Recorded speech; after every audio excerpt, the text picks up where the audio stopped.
Era del Sur.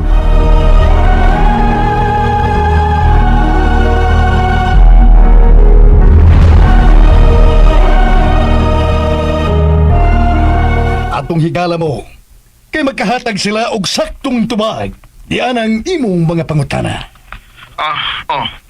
Susihon yun din ako. Una pa kumubalik niya sa lungsod sa Latya. Oh, Iho Jolmari. Naglibog lang ko pa. Tungod kay imposible kayong magpapahilom lang ang pamilya ni Anhing Bay Darwin. Kung pananglit na recover pa ang patay lawas din eh. Nagusi ka lang sa akong panahon, Jolmari. Wa kay kalabutan ang kulto ni Papaminan. Oh, sana. Hinahinay na ng imong sinultihan. Nagduda lang ko pa.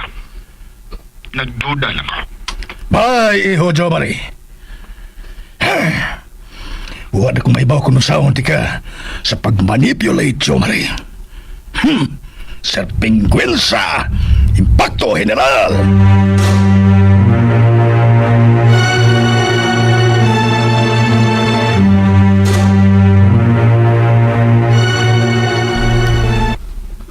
Sige na, Maki. Larga na. Dong Jumari.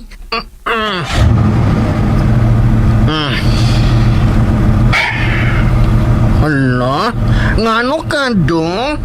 Unsa man day resulta sa imong lakaw? Makalibog kayo, Maki. Kingano man day dong Jumari?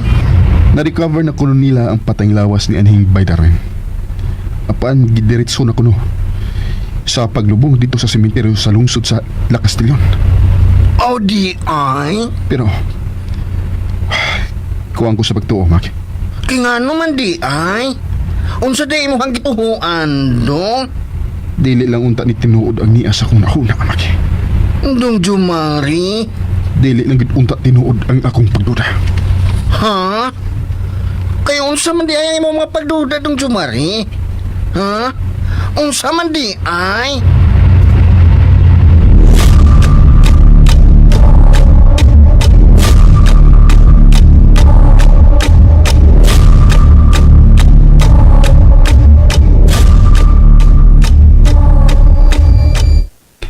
Nagduda ko nga napalit sa kulto ang pamilya ni Anhing Bay Darwin, Krisha. Unsa? Una ko'y mahimo kung mismo nga pamilya sa namatay. Mawang dili na gid mo cooperate. Imposible hasab eh. Namura lang ugwa sila si Tita Marilyn o dito nato nga nakita na din patang lawas ni Anhing Darwin. Ug unsa to? Dito ra kuno gipalubong sa La Castillon? Kuno? Nanguno lang po ko kay wa ko makakita o dito bagyod tinuod nga gilubong. Basta nag-istorya na lang na nila, Jo Marie. Mao gani nga niabot sa kong nahuna nga basin og nabayran ug ang posibleng naghimo ni ini mao ang kulto.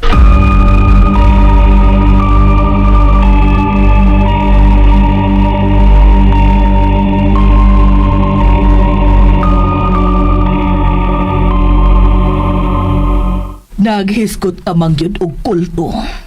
Kagisa bag kulto ha, Jo Marie? Kulto nga gipanguluhan sa nagpaila nga Nicodemus. Jo Marie? Di ba ko sigurado? Pero dako nga kong pagtuo nga ang maong kulto konektado sa karang kasaysayan sa kong katigwangan. Ang mga Benavides. Huwag taga kada sa imong kaisipan, iho, Jo Marie. Ikasuko kada sa imong amahan. Hatagi og respeto ang maayong dignidad nga giampingan sa mga Benavides sukad pa sa inyong mga katiguangan. Tita Rulaida.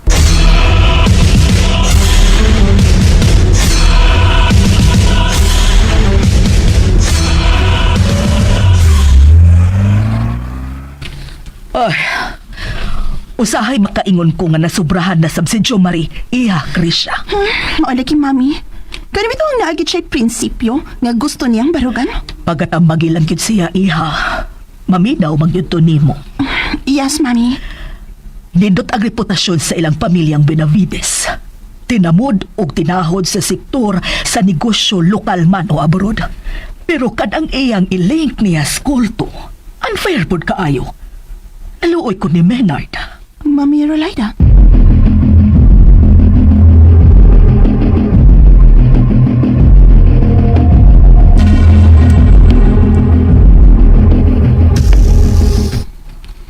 Nagdako magyud ko sa karaang bahay sa mga Benavides. Kay si Tia sila, usa man sa mga caretaker ini o baninoy punyong. Pero, wa man ko yung matigdan nga naay kulto. Asa ka og swear si Joe Marino? Nga nung nakaingon man siya kaposibleng na-involve ang mga Benavides sa kulto. Base lang si Jo Marie sa iyang mga research, bahin sa iyang mga katigwangan, o pagduda lang sab siguro tong iya. Hinoon sab. May punta sa kabrana. Para nako lang ha, uman ko kamatikod nga si Sir Maynard nangu og kulto dito sa La Tierra.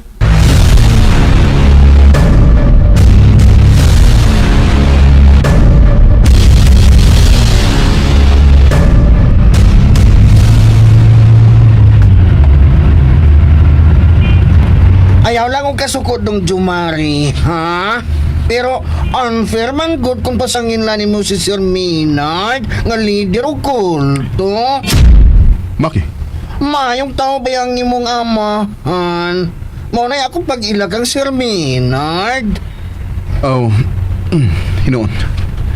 Why prueba, pero Maki, mauy akong pagduda kay kabahin sa basahon sa karaang kasaysayan nga naghulagway sa mga katiguangan. Nagbutyag man sa hilom nga dunay naglihok nga kulto. Oh, sa akong nahibawaan, mga pilantropo man sila. Gikan si mong apuhan, hangtod na si mong amahan nga si Sir Maynard.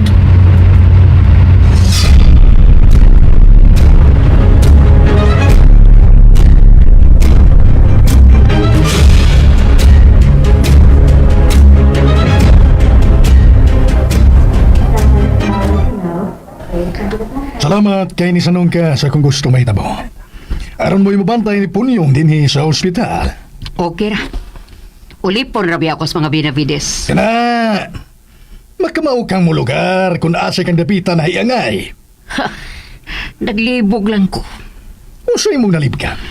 Sa dihang naapa sa critical nga kahimtang si Punyong kay nagkumatos, nag-hire kag private nurse aron may maatiman. Pwede ka rin nakalatasan sa peligro, imo nang gipabantayan ako o gitangtang sa di mo ang serbisyo sa private nurse. Simple ra kayo ang akong tumong. Simple lang kayo. Aron magkauli ang maayo ninyong kabubuto ni Punyong. Unsa? Ano kinahanglan magikuno nimo ng buhaton ha, Sir Maynard?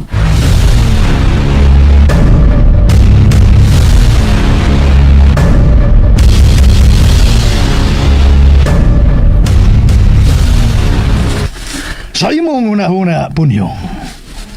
Safety ka ka. Kung ipabantayan, pati ka ni Tarsila ni atong nagkumatos pa ka. Dili, Sir Maynard. Mao ka na ang rason kung nga nung nag-hire kong private nurse. Nga magkaatiman ka ni mo, Punyong. Salamat, sir. Bisan ugwa may balik ang kanhing maayo ninyong pagtinagdanay sa mga batanon pa kamo. Apa nagkabanding mo, dili ba? Oo. Handa ko na kayo o kausaban si Tarsila. Human niabot ang managkaluha. Ayaw na ka naghisguti, Punyong. Sorry. Nalib ka sa nga kundila, Sir Maynard. Tao rin. Gikasulti ko na si Doktor Manny Wasay. Mahimo ka na kunong mugawasan ng ospital o adto na sa bahay magpakayo sa hingpit. Maayo noon ang akong alaga, si Marcelo. Kumusta siya, Sir Maynard?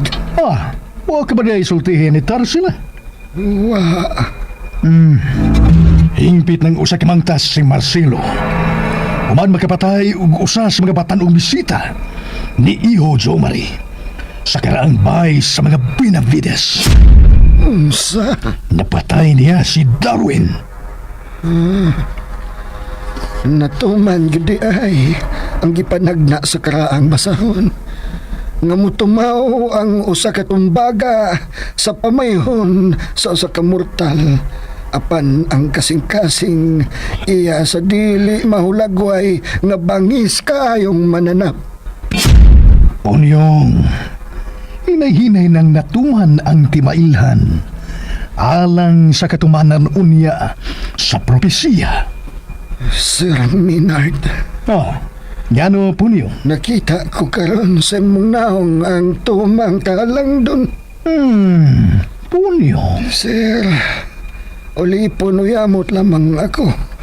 Apan bulahan sa tanang bulahan kay nakita og nasaksihan ko man ang kabalaanon sa imong naong. Punyo. Dili ako takos bisan sa pagbadbad man lang sa liston sa imong sapatos. Apan buhaton ko kana aron pagmatuod sa akong kamapaubsanon sa imong tanang kamanduan. Isip akong supremo. Nakita ko ng daan ang imong kamatinud-anon, Punyong. Gusto kong muhawak sa imong mga tiil. Ikahatag mo ba kanako ang pagtugot? Ha? Supremo?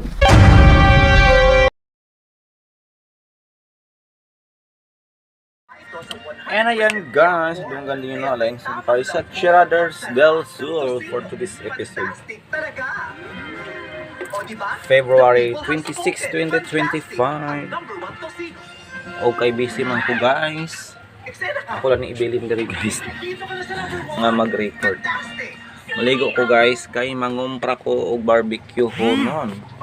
Tadi ta makapiright ami guys. At ipinasok sila sa tugtugan ng glam metal. At dito nga mga idol ay isinilang ang pangwalo at self-titled album ng Heart noong June 21, 1985 kung saan mga idol ay nagkaroon ng matinding comeback ang banda sa mainstream. Andito na ang mga singles na If Looks Could Kill, Nothing at All, Never.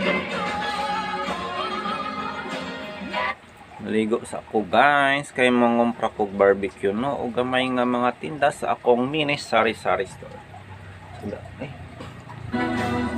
Umalo agad ito sa number 1 ng Billboard 200 at bumenta ng mahigit sa 5 million copies sa US. Noong June 6, 1987 ay nai-release ang pangsyam na album na Bad Animals na umalo na lang sa number 2 ng Billboard 200 at bumenta ng 3 milyong kopya sa US. Pero syempre ay ramdam na ramdam pa rin dito ng banda ang sobrang success, lalo na at andito ang pinakamalaki nilang kanta na Alone. Na pumalo naman sa number 1 ng Billboard 100 kasama pa ang mga singles na Who Will You Run To, Here's the Girl at I Want You So Bad. Noong March 26, 1990 ay inirelease ng banda ang pang-10 album na Brigade na pumalo naman sa number 3 ng Billboard 200 at bumenta ng 2 milyong kopya sa US. Kabilang dito ang mga singles na All I Wanna Do Is Make Love To You, kabilang din ang I Didn't Want To Need You, Stranded at Secret. Pero sa kasamaang palad mga idol ay ito na ang pinakahuling album ng Heart na nakakuha ng malaking success. Dahil kahit binabash na ako kapag binabanggit ko ang grunge music ay wala akong magagawa doon mga idol. Hindi talaga pwedeng hindi mo maririnig ang salitang grunge at pangalan ni Kurt Cobain kapag ang usapan ay pagkawala o pagbaba ng kasikatan ng mga hero o glam metal band noong early 90s. Hindi naman siguro lalong pwede kung si Willie Revillame ang sasabihin ko.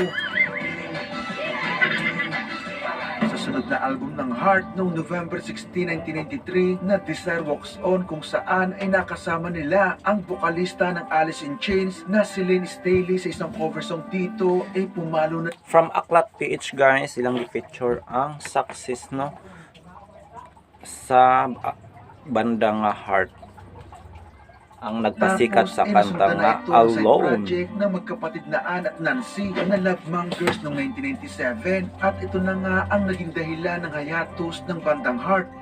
Noong 2002 ay bumalik si Ann at Nancy bilang Heart pero iba't ibang miyembro na ang kasama nila. Naging miyembro nila ang bassist ng Alice in Chains na si Mike Inez, maging si Gilby Clarke ng Guns N' Roses. Pero hindi naman nakasama ng banda ang mga ito sa pang-12 album na Jupiter's Darling noong June 22, 2004 na pumalo sa number 98 ng Billboard 200. Pagkatapos nito ay nag-focus na lang muna ang banda sa tours at collaborations sa iba't ibang sikat na banda banda hanggang maisipang muling mag-release ng pang-13 album na Red Velvet Car noong August 31, 2010 at pang-14 na album na Fanatic noong October 2, 2012. Isa sa pinakaastig na performance ng Heart mga idol ay noong magbigay sila ng tribute sa Led Zeppelin sa harap mismo ng naturang banda noong December 26, 2012 kung saan mga idol ay napaluha nga dito si Robert Plant dahil sa sobrang ganda ng pagkakakover ni Ann at ni Nancy ng kanta ng Led Zeppelin na Stairway to Heaven. Tapos noong April 18, 2013 ay ininducted ang Heart ni Chris Cornell sa Rock and Roll Hall of Fame. That Ann and Nancy Wilson were women existing authentically in a world dominated by men. Heart with two Joan of Arc standing up front, kicking total ass, backed by a surprisingly powerful and unique band blasting down any sexist barriers in front of them, armed with pure ballsy power.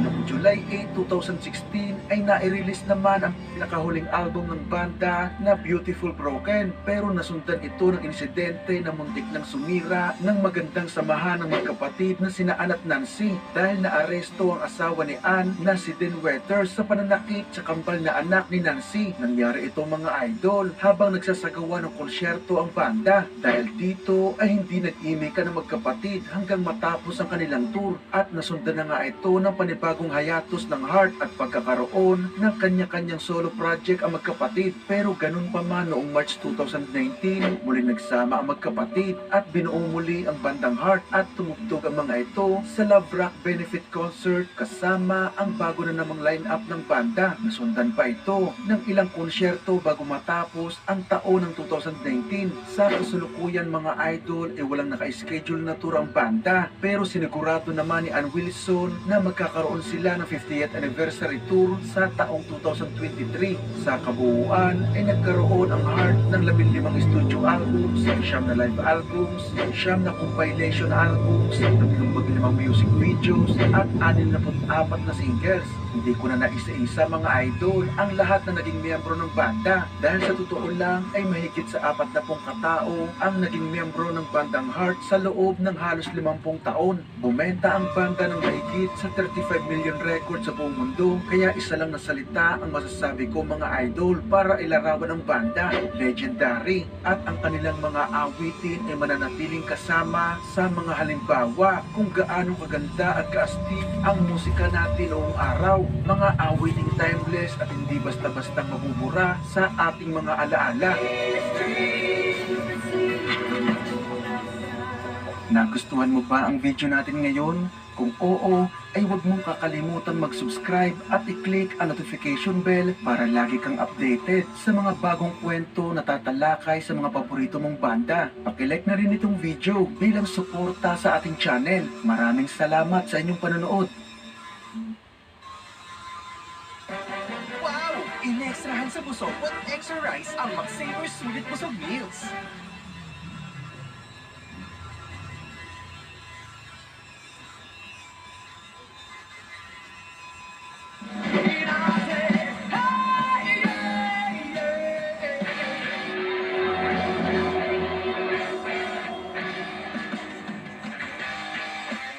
Kahit sinasabing pinaghaharian ng grunge ang early 90s, hindi naman natin ito ramdam noong panahon na yon sa Pilipinas dahil sama-samang pinapatugtog noon ng mga radio stations ang mga awitin ng mga bago at mga lumang banda at dahil pa nga karamihang vokalista ng mga banda ay mga kalalakihan, makaagaw pansin pag pinapatugtog na ang mga kanta ng Cranberries, lalo na nga ang Zombie.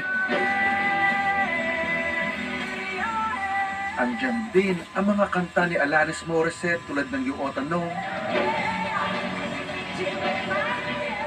at iba pang mga kanta ng malulupit na banda na babae ang vokalista. Pero sa video na to ay mayroon akong ipapaalala sa inyo na isang kanta na hindi pwedeng hindi mo maririnig ng paulit-ulit sa mga radio stations noong dekada 90, ang What's Up ng Four Non Blondes. na isa sa pinakasikat na kanta noong 90s. Katunayan, isa ito sa mga kanta from 90s na nagkaroon ng 1 billion views sa YouTube, kasama ng November Rain ng Guns N' Roses at Zombie ng The Cranberries, na kahit kilala ang bokalista ng mga ito na si Linda Perry na nasa likod ng maraming kanta ni Pink, lalo na nga ang number 1 hit nito na Get the Party Started. Nagsulat ng sobrang hit na kanta ni Christina Aguilera na Beautiful, What You Waiting For ni Gwen Stefani, at mga kanta ng mga sikat na artist tulad nila Britney Spears, Adele, Alicia Keys, Enrique Iglesias at marami pang iba ay nanatiling WhatsApp pa rin at isa sa mga pinakasikat at pinakasuccessful na kanta na naisulat nito. Ganun pa man ay ang kantang ito rin ang naging dahilan kung bakit nahulog ang Fornan Bloods sa sumpa ng pagiging one-hit wonder. Halika at alamin natin ang istorya ng bandang ito at mas kilalanin natin ang bokalista nito na kabaliktaran sa kinahinatnan ng banda ay patuloy pa rin itong namamayagpag hanggang sa ngayon sa mundo ng musika.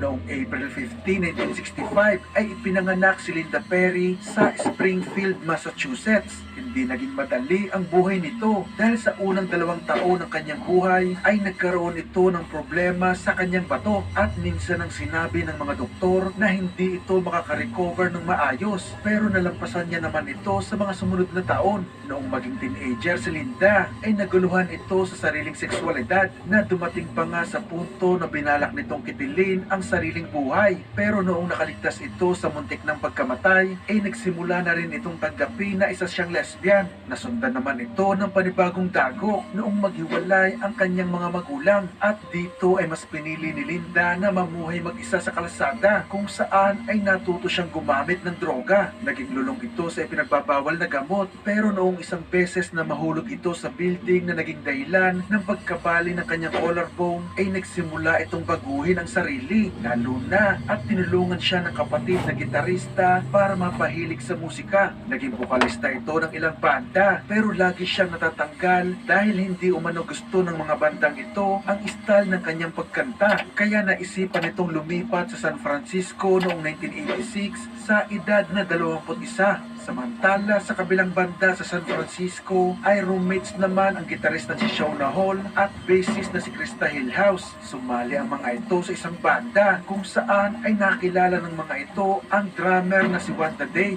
na kalaunan ay kumalas ang tatlong ito sa bandang yon at nagbuo ng kanilang sariling grupo. Sakto naman na noong naghahanap sila ng bokalista ay napanood ng mga ito na nagtatanghal si Linda Perry sa isang bar. Umanga agad sila sa magandang boses nito at pagkakaroon ng malakas na dating sa mga nanonood. Kaya hindi Ayan guys, no nga ninyo ang atong vlog for today. Thank you so much for watching and more dramas to come. Thanks RDM and more power. Pumayag naman ito.